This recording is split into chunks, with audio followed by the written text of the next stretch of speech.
Hey y'all, thanks for joining me.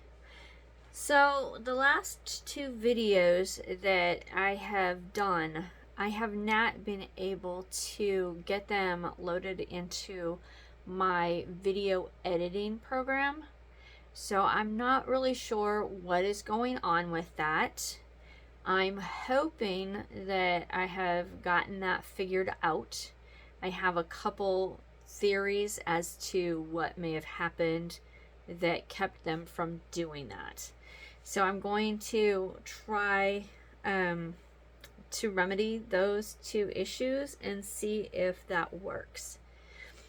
So hopefully when you're watching this one, I will have gotten it fixed so that you don't have to watch some of the things that I fast forward and all of that stuff. The other two I had to put directly onto YouTube and then do just a little bit of editing on it, because to me editing in YouTube is kind of clunky. And that might just be because I'm not used to editing in that. I'm not sure. But if I have to keep doing them in YouTube, I'm really gonna have to sit down and spend some solid time trying to figure out better ways to edit more better. I can't think of the word I'm trying to find, but I'm hoping that I have this figured out, so then you don't have to have so much to either fast forward through or to watch in regular time when it can be fast forwarded. So with that being said, I'm going to show you the dried results of the last two paintings that I've done on coasters. So here are these. I just love the colors that were used in this. They are so shimmery, and it's very pretty.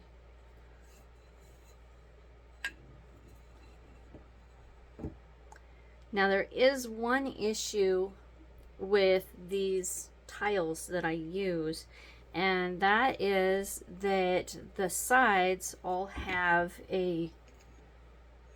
one side that has print on it. It's got the barcode and the numbers on it, and when I use white, sometimes it doesn't fully cover. So I don't know if you can see that. You probably can. There's a little bit of the numbers that you can still see, so I'm still gonna have to touch up these sides a little bit more with some of my base paint, just to make sure that that is covered well. But one of the things that I did on these now is I have taken and put a little bit of white over them, hoping that when I go ahead and flood them and put some more white down, that it's going to cover that up completely. The nice thing is, if you use darker colors, you don't have to worry about that, but I tend to use white a lot, and so I'm gonna have to really pay more attention to make sure that I get those well. But there's sparkle so much right in there. It's so pretty. And when things dry, you know, they dry darker, they dry duller. So when you're seeing all of that shimmer in there already, they're gonna be so pretty once they get the coat of resin on them. So here is the fourth one of that. Just absolutely love these. They are so gorgeous. Okay, and then if you remember, I did a comparison with the base coats, because sometimes the paints seem to get swallowed up, which they kind of did in these. And that's why this got really thin here. I mean, it creates really pretty lacing and some cells, but sometimes I don't really want quite so much of that spider webby look I guess, for lack of better terminology. I want it a little more solid, but I do still want cells and lacing in it. So I did an experiment to see which ones would work better, you know, if it makes a difference in having black versus white for the base, and how I mix them up normally versus how I mix up my colors normally. So these first two are mixed up like I mix up my regular colors. So there are some cells, really pretty. I love how that came through there, but there's not a whole lot of cells. But the bottom color really spread out on these. And so I'm not sure why it did that, other than I think the base ended up being a little more fluid than the way I regularly mix it up, which I was kind of surprised. And then here's the black one of that. It's a lot harder to tell the colors just because it is dried and it dries darker, but there's purples and things in here that you can see that are just, it is really pretty. And when I shine a really bright light on it, it's really pretty, and it does bring out that color. And so I know when they're resined, they're gonna look really pretty. And then these two are the way that I normally mix up my base coat. And as you see, there's a lot more cells and lacing in this than in this one. There's a huge difference. And so I really do like the fact that there is more of this. And this one didn't really appear to shrink like some of my other ones do. And then here is the black one like that. And again, there's a lot of really pretty cells and lacing. And this one, I don't know, it looks like it may have shrunk a little more than this white one did. Not 100% sure on that.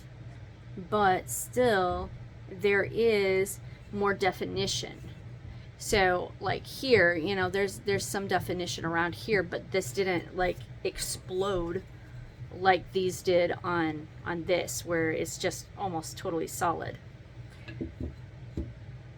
But this has the colors around it, whereas these don't so much, along where it seemed to shrink more.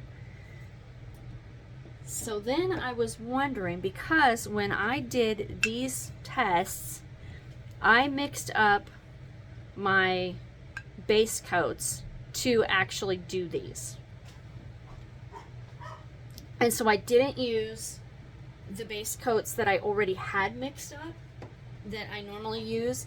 And even though it should have been the same exact formula, I wasn't 100% sure if maybe the formula was a little bit different.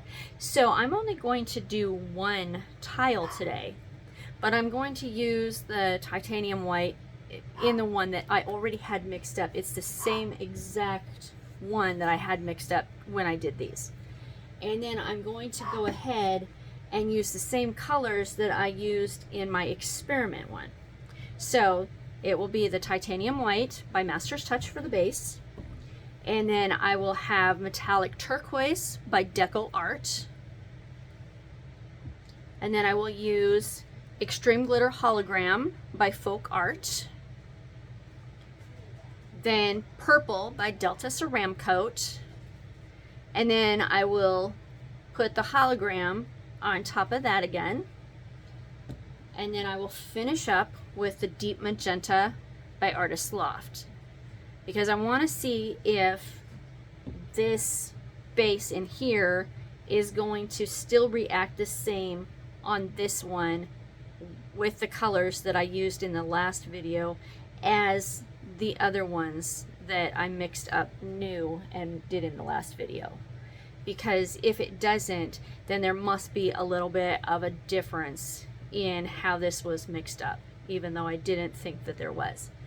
So I'm going to go ahead and flood my canvas And if I was able to upload this in my video editing, I'll be right back. Otherwise, it'll be a bit.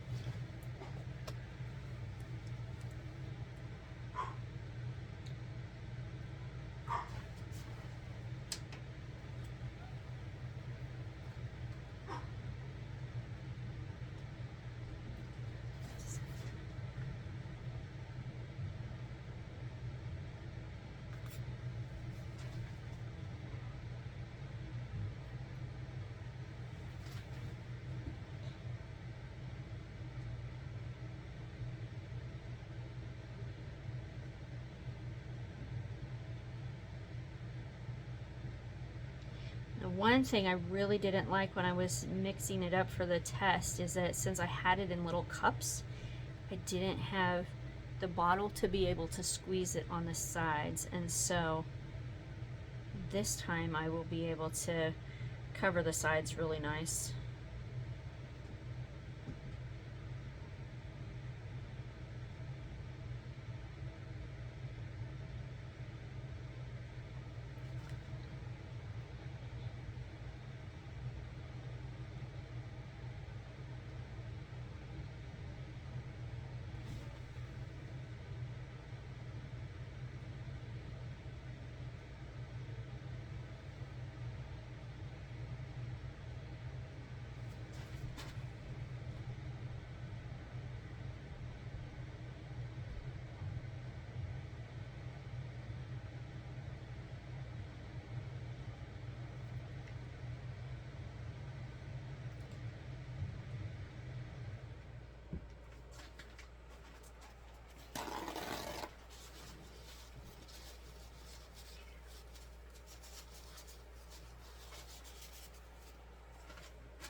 Alright, so I may actually have just a little bit more paint on the top of this one as I did on the other ones, just because of the fact that on the other ones I put the paint on the top and then I took that and touched up the edges, and this one I poured some on the edges, so there might be a slight difference with that.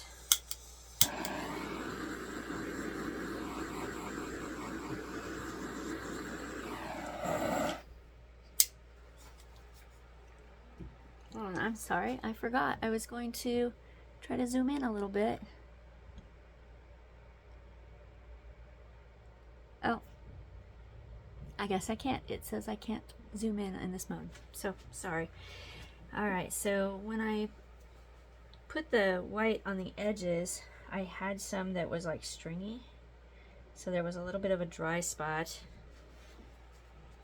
You want to watch for that. But then when I tried to torch my bubbles, there's a spot up here that did not torch, which means there must have been some up here too. I'm gonna go ahead and pull that out with my tweezers.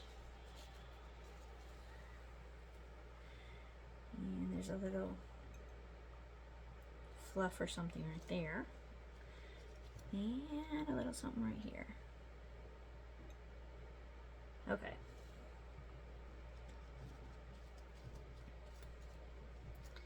So the rest of it looks good, I think. Yeah. All right.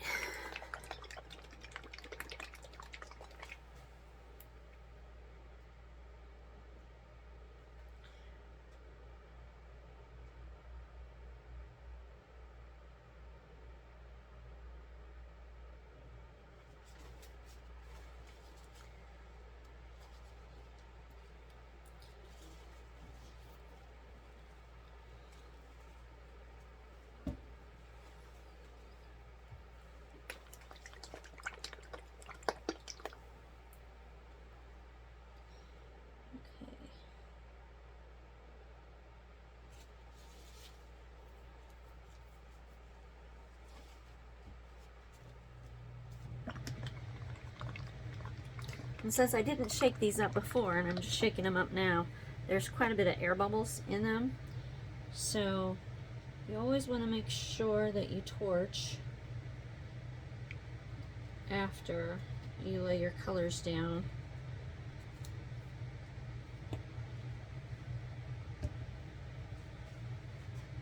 To get rid of all of those bubbles. But I do have some paint that I want to do another experiment on because it's Rust-Oleum paint, and when we used heat on it, if you remember, I don't remember right offhand which video number that was, but if I can, I'll link it at the end of this, or I'll put it in the description. But oh, I didn't shake this one up. Oops. When we torched that, it got weird. It almost got like the top of pudding after it's set for a little bit and it gets that crustiness on the top. That's what it reminded me of. And so I want to do another experiment and see if it was just from it being torched, and if maybe I don't torch it, then maybe it'll blow out all right. So that's going to be one of my upcoming experiments. And I would love for your input on if there's any kind of experiments you want me to try. I would love to try some of those out for you and see what happens with them. Alright, so after putting that down, I've noticed that there is already a shadow kind of the base color. Well, not the base color, but the bottom color that I put on top of the base. And so I'm wondering if it's going to have more of an effect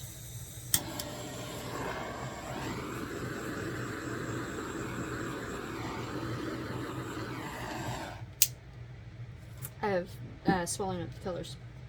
So, once again, the world's smallest leaf blower. I really like this tool. It's one of my favorites. It's one of my sister's and my mom's favorites too. So, I'm going to go ahead and blow this out the way I normally do, and we will see what happens.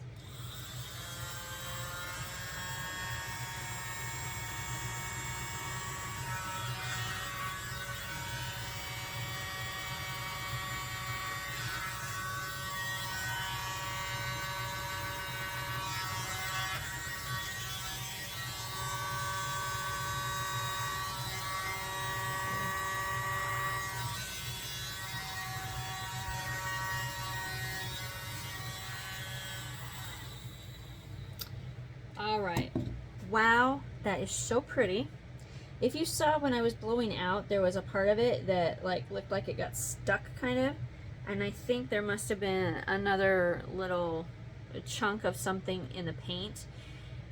But these cells and lacing are oh so pretty. But it did start shrinking back a little bit. And so I'm thinking that this one must be mixed up a little bit different than how I was mixing the others.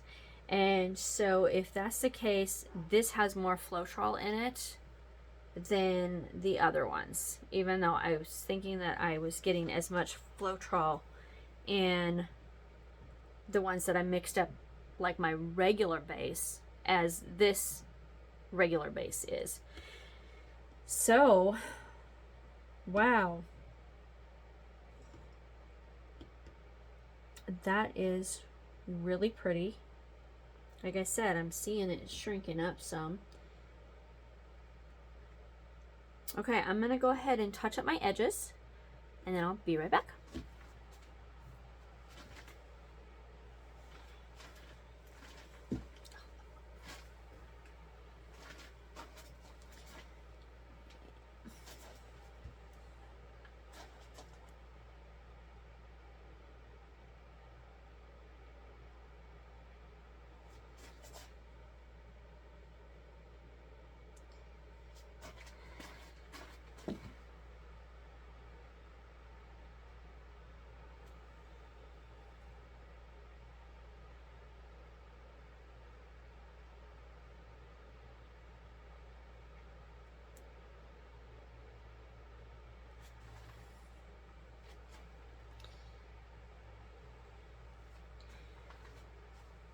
Alright, I'm going to pause this and bring you in for a close-up. Alright, so here this is. It is so pretty. And there is so much sparkle in there.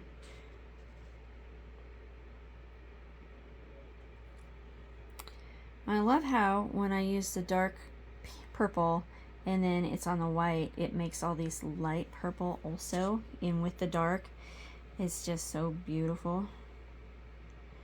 But see, there is a lot less of the turquoise in this as in any of the other four that I did. There's a little bit along the edges, which is really pretty, but it didn't take over like in the other ones.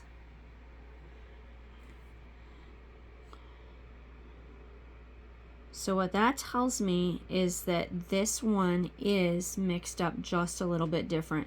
And I think I had one that I did get too much of the Floetrol in it. And maybe when I poured some of the other in it, I still had some of that mixture in it. So I don't know. But that tells me that I probably need to be a little more careful with that if I don't want it to shrink like this. Although I still don't think that this shrunk as much as it did in these. So, I mean, it hasn't dried yet, and so that may make a difference, but we'll see. Okay, I'm going to go ahead and shut off the overheads, and I'm going to turn on my flash so that you can really see the sparkle and the shimmer in it. So here it is. I'll get nice and close for you. There, you can see that. A little bit, hopefully you can see. Trying to get the right angle so that you can see how it sparkles in the sun and in, well, light in general.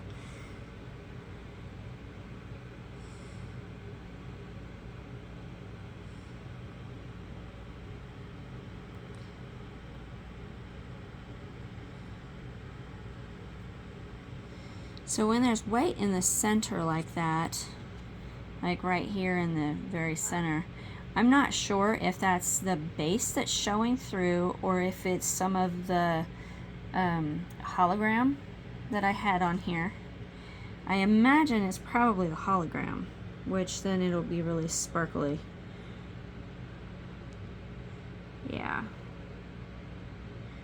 You can kind of see it in there.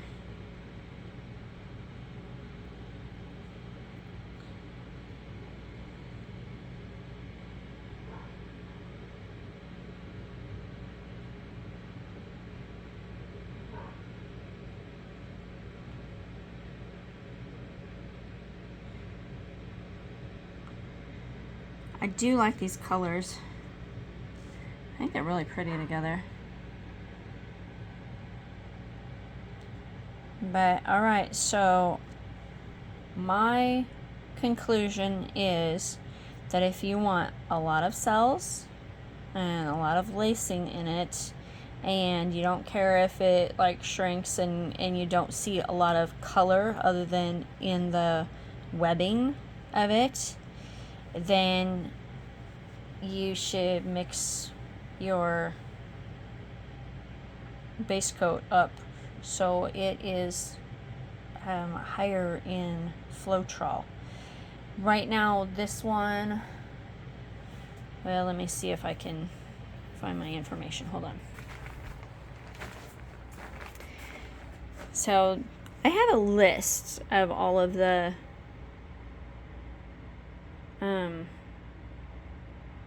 amounts that I put in for the different kinds of paints.